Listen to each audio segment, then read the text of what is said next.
Let's go live back to the RBA headquarters. Ed Boyd, our business reporter, joins us, and rates, as expected, on hold. Yes, Kieran, rates as expected on hold at the record low of 0.1%.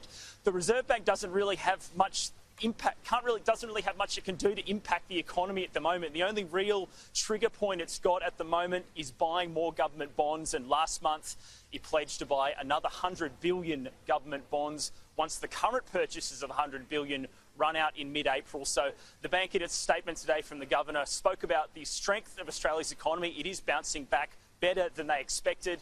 He spoke in his statement about unemployment reaching 6.4% recently, which is a very good sign. Also talked about the global outlook is looking pretty good, especially with the rollout of the vaccines across not only Australia but the rest of the world. So economically, it's quite a rosy statement from the Reserve Bank, and it does talk in detail about bond prices and bond yields, which really went up at the end of last week. The bank has bought even more bonds this week to help drive those yields down. But the Reserve Bank Governor, it's a positive statement. The rates are on hold at 0.1%, and it's looking like they will stay that way until 2024. Ed, it's another big day tomorrow. National accounts out for the fourth quarter. What are economists expecting?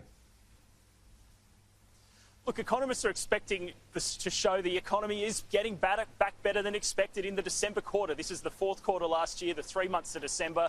There's a varying consensus from the four major bank economists. If we have a look at this graphic on the screen, you can see CBA at 2.6%, NAB at 2.9%, Westpac and ANZ both at 2.5% each. But according to Bloomberg, the consensus across the board is for the economy to grow by 2.3% in the 3 months of December, and for the economy over the year of 2020 to have contracted by about 2%. But some of the key things to look out for tomorrow: household consumption, that's expected to be a big driver of economic growth. All the Australians that have been saving money, haven't been travelling overseas, they're going to be putting that money back into the economy in the December quarter.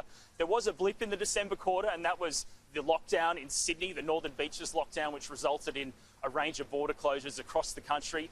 Remains to be seen whether that will show up in the statistics being published by the ABS tomorrow. But other things have been strong as well, particularly exports, and of course Australia's biggest commodity, iron ore. Prices for that have been strong.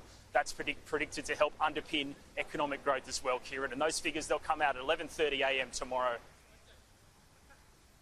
Ed, thank you very much for that.